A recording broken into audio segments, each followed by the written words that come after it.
Никто не хочет давать интервью. Сейчас постараюсь спросить интервью. Ана жақта бутигімді жағып жіберсін еще оңбағанда.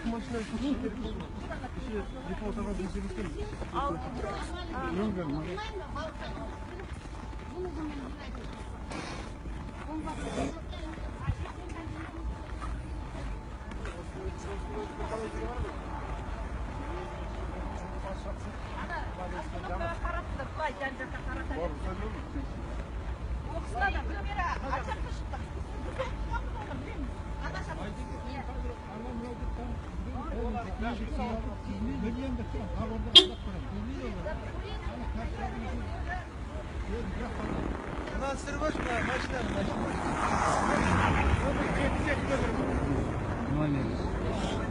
Чекисты походу. Говорят, снег. Ага, через сюда прямой эфир. Бүкіл Қазақтан көріп жатыр. Прямой эфир. Айтайын ба? А через сюда? Жара айтайын. Құрметті қазақстандықтар. Біз бүгін мына атышулы қазақ қыздарын сатам деген мынау бюроға келдік. Агентствоға, Татьянаға. Татьяна бізбен сөйлеспей қойды. Бер табан шықты, қайта кіріп кетті. Бірақ прокуратурадан келді адамдар, әкімшіліктен әлі келген жоқ. Біз қайтсек те бұл осы агентствоны жабуға, сол қазақ халқының мына ішкі қазақтың әр жігітіне, қызына, намысына тиетін істеп отыр болса, осы шараға шығып отырмыз біз. Біз қарсымыз, ағайындар қарсымыз. Барлығымыз қарсымыз байғанақ. Халықтың алдында олар жауап беру керек. Не үшін бұндай заң қабылданды? Неліктен?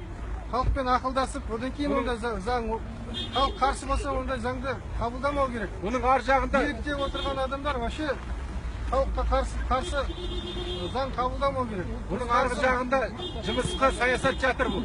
Әр қазақтың қызына үйленіп, осы жерде гражданство алып, кейін жер алып, өздеріне бір провинция құрып алған жүр бұлардың. Ішкі ойлары сол. Шығару керек, ол қыздарды гражданстводан шығару керек.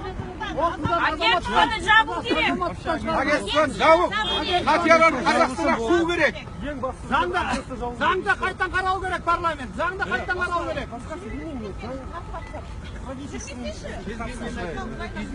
Ана Индираны Ең бастысы жабылса ғой. Вот этот бизнес-центр на Республике 42. Другая республика. Бизнес-центр Индира. Жоғары жақтан қолдап отырғандар бар.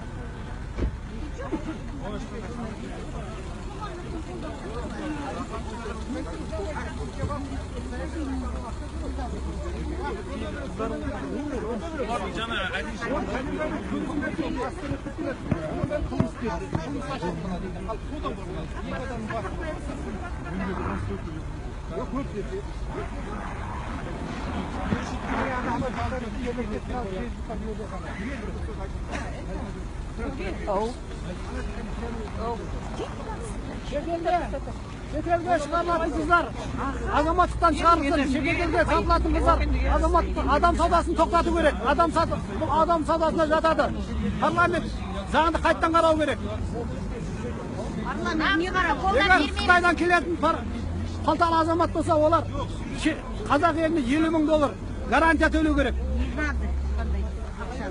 Егер анық алатын болса. Азаматтықтан айыру керек. Азаматтықтан айыру керек ол қыздар. Қыздарды азаматтықтан айыру керек. Тегін оқыды. Неге шетелге береміз? Қытайдың түпкілікті жаңағы басып алу саясатын дүниесінде жүргізіп отырған. Ондай елінің алып бәрін сата береді. Біздің әлсіз елдерде сонда экспансия Неге алмаймыз? Біз ол қалың аласыз. заң жоқ, олар автономия ашады, полициясын кіргізеді, әскерін кіргізеді. Қазақтың қазақстан қиылды. Елімізден айырылады. Тағдырын біз ойыншыққа айландыра алмаймыз. Махаббат болса, махаббат, шын махаббат болса, Оны кім төлеу керек? толық па? Жоқ, жігіт Жігіт төлеп алады. қалың малды кім төлейді? Қазақтан. Сіз қазақ емес сияқты сөйлейсіз. 50 мың кім төлейді деген. Қалың малды кім төлейді қазақ қызға? Жібермеу керек. Бұл деген экспансия Қытайдың мысалы басып алу мысалы. Жаңа міне әлсіз елдерді экономика әлсіреген жаңа сыбайлас жемқорлық жайлаған елді басып алудың ғана бұл бір экспансиясы. Сондықтан біз ұлтымыз үшін қасқарымыз қалғанша қарсы тұрамыз осы ғана. Оған жол бермейміз. Жол бермейміз. Біз Ешқандай. жабылмайынша біз тоқтамаймыз. Қайта келе береміз. Миллион Адам санын адам көбейтіп тұрып сыртымызда. келеміз. Адам санын көбейтіп тұрып келеміз. Біз мынау жабылмайды. Біз ең Ақордаға талап қоямыз. Бұлай бұнымен жұмыс істемейтін болса. Иә? Сөздің ашығы керек. Қазір Рас. Біз ары қарай бара береміз. Біз бұнымен бұл бірінші рет, бірінші күн ғой. осының бәрін біздің мына депутат жолдастардың заңды дұрыс қадағаламаған, керісінше соған ыңғайлы етіп, жемқорлыққа дайындап қойған заңның кесірі. Басты неге жетімін сатпайды, неге жесірін сатпайды, неге жерін сатпайды мысалы. Осының бәрі жаңағы біздің мысалы депутаттардың ар жағындағы не сауатсыздығы, не әте соған айландырып жасап отырған. артында бір адам тұр ғой. Адам адам тұр, жемқорлықтың артында үлкен адам тұр. Әдейі істелген қазақты құрту шарасы бұл ойында. Қазақтан сіз ғой естіп жақтаулар. Соның бәріне неге жіберсін? Қыздарын жіберіп жатыр ғой. Burada bizde жиі Қытайдан болады. Құдалардың өздері сол Қытай жақтан болады. Солармен туыс боламыз онда. Бұл Қытай жау болатыны бәрімізді Қытай қылады. Жыл бұрын ата бабамыз айтып кеткен бізге. Өзі қазақ халықпыз, ана 1,5 миллиард Қытайға ішіне кірсе жоқ болып кетесіз. Негіз бар оның. Олар келіп жоқ бұл жүйелі. Қытайдың бұрынғы баяғы саяси Әлембайжан қазақ қырып келеді. Әлембайжан қазақ түрмеге салып келеді. Ойлап істеп келеді. Статистикасы бар. Мұхтар Шаханов айтқан статистика бар. Прокурор бүйтеді. Қазір 3-4 адам ішке кірейік дейді, бізде кірейік дейді.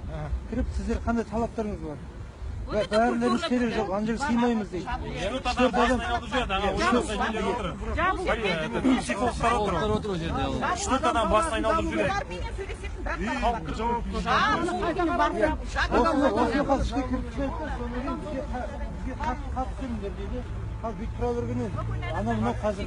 Жоқ, неге сіз руководство шығып жауап бермейді, агентстводан бастап. Қазір ішке кіріп кетті прокурор. Ертең сендер сөйтіп сосын жетектеп алып кетіп қалмай ма ары қарай сендер қол Шыққа шығады ғой. Ал Қалғанда кетпей тұра тұрайық, кім жүреді? Жаңа жастар қайда? Жастардан 1-2 жігіт жүріңдер. жоқ, жазуды жақсы жазатын.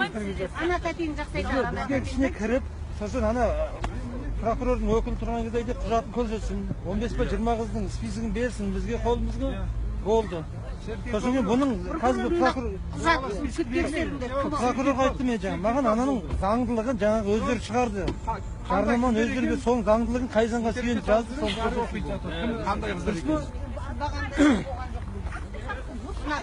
Ладно, народ, на связи, потом выйду на эфир.